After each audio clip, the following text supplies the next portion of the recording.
और चलिए बड़े खबर की तरफ आपको लिए चलते हैं और बड़ी खबर यह है कि अब जो है परमाणु ठिकानों पर भीषण अगलगी की खबर है। इस्राइल ने लगातार 10 धमाके किए हैं और इस्फहान परमाणु सेंटर के चारों तरफ धुएं का गुबार दिख रहा है और इस्फहान के गवर्नर ने इस बात की पुष्टि कर दी है कि इस्राइल ने बड़ा धमाका किया है। तो इस्राइल ने इस्फहान पर लगातार 10 हमले किए और ऐसे में ये जो तस्वीरें आप देख पा रहे हैं, भयंकर आग लगी है और लगातार ये युद्ध अब आगे बढ़ता जा रहा है। तो बड़ी खबर, बड़ी तस्वीरों के जरिए यहां पर परमाणु डिपो के पास भीषण आगलगी की खबर है और एक दो नहीं बल्कि 10 से ज्यादा हमले एक साथ किए गए हैं। तो लगातार मिसाइलें गिर रही हैं और ऐसे में जो ये घटना है सबसे बड़ा प्रहार है, क्योंकि ये मिसाइल से प्रहार उन जगहों पर हो रहा है जो परमाणु ठिकाने हैं और ज्यादा से ज्यादा नुकसान पहुंचाने का प्रयास है, जिसमें कहीं ना कहीं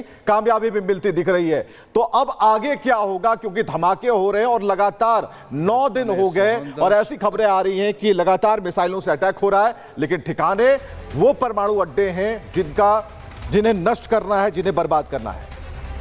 बिल्कुल, और तस्वीरें देखिए। हालांकि ईरान ने ज्यादा नुकसान नहीं होने का दावा किया है, लेकिन ये परमाणु ठिकानों के आसपास धुएं का उठता हुआ गुबार और ये तस्वीरें इस बात की तस्दीक कर रही हैं कि नुकसान कितना हुआ है। परमाणु ठिकानों के पास धुएं का गुबार उठता हुआ देखा जा सकता है आसमान की तरफ। ये इस्फहान परमाणु ठिकाना है।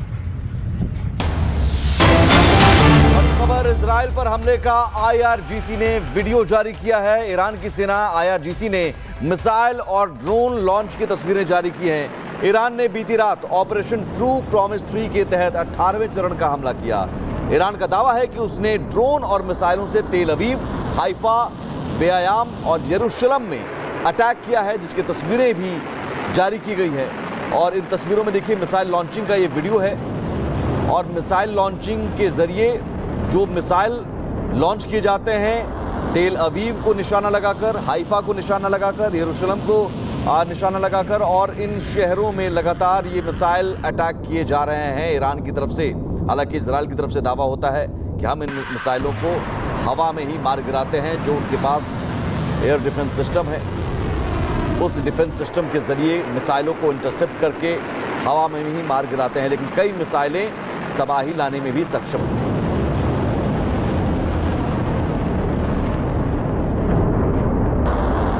और जंग के बीच ईरान ने मिसाइल का नया वीडियो जारी किया है।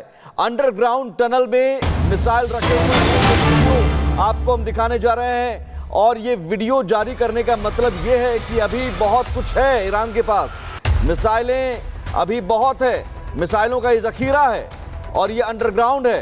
कहां पर है ये लोकेशन डिस्क्लोज नहीं किया गया, लेकिन ये तस्वीरें जारी कर एक साइकोलॉजिकल वॉरफेयर जो होता है उसमें बढ़त बनाने की कोशिश होती है कि देखिए साहब, अभी तो हमने ट्रेलर दिखाया है, पूरी पिक्चर तो ये है। मिसाइल जो साइट है, मिसाइल लॉन्च साइट है, उसे तबाह करने का दावा इजराइल ने किया था, लेकिन ये तस्वीरें दिखाकर ईरान कह रहा है कि हमारे पास अभी ऐसी कई साइट हैं। और बिल्कुल, इससे पहले सुमित, इन्होंने ड्रोन का ऐसा ही वीडियो दिखाया था और शेयर करके बताया था कि हमारे पास ड्रोन एक दो नहीं बल्कि हजारों की संख्या में है, और वो भी इसी तरह के टनल से वीडियो जारी किया गया था। और इस बार मिसाइल की तस्वीर। इन दिनों अमेरिकी राष्ट्रपति डोनाल्ड ट्रंप को ईरान इजराइल युद्ध से ज्यादा नोबेल शांति पुरस्कार पाने की चिंता है, और नोबेल का यही नशा क्या दुनिया को तीसरे विश्व युद्ध की ओर धकेल रहा है?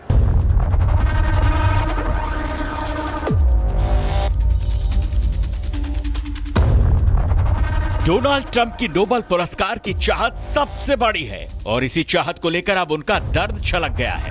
व्हाइट हाउस में कांगो और रवांडा के बीच पीस डील साइन करने के बाद ट्रंप से जब नोबेल पीस प्राइज के बारे में पूछा गया तो ट्रंप ने अजीबोगरीब बयान दे दिया। Well, they should give me the Nobel Prize for Rwanda and if you look the Congo, or you could say Serbia, Kosovo, you could say a lot of them. You could say, I mean, the big one is India and Pakistan. I should have gotten it 4 or 5 times. I should get it for the, I would think the Abraham Accords would be a good one too. They won't give me a Nobel Peace Prize because they only give it to liberals. Donald Trump ने अपने बयान में करीब 4 ऐसी बड़ी घटनाओं का जिक्र किया जिसके जरिए वो नोबेल पीस प्राइज पर दावा ठोक सकते हैं। कांगो रवांडा का शांति समझौता, सर्बिया कोसोवो का शांति समझौता, भारत पाकिस्तान सीज फायर, मिस्र इथोपिया शांति समझौता, मिडिल ईस्ट में अब्राहम समझौता। वैसे अपने इस बयान के साथ ट्रंप एक बार फिर भ्रम की स्थिति में दिखे, क्योंकि भारतीय पीएम नरेंद्र मोदी ने G7 में साफ कर दिया था कि सीज फायर पाकिस्तान की रहम की मांग पर किया गया, किसी ने मध्यस्थता नहीं की। लेकिन 24 घंटे पहले पाकिस्तान ने ट्रंप को नोबेल पीस प्राइज के लिए नॉमिनेट करके नया प्रोपेगेंडा रच दिया, जिसके साय में ट्रंप ये बयान दे गए। वैसे इससे पहले करीब 19 बार ट्रंप ये कह चुके हैं कि सीज फायर अमेरिका ने कराया, लेकिन ये उनकी कपोल कल्पना से ज्यादा कुछ भी नहीं है।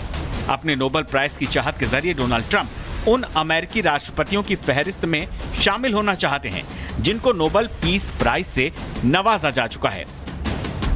रूजवेल्ट को 1906 में रूस जापान समझौता कराने के लिए नोबेल शांति पुरस्कार दिया गया।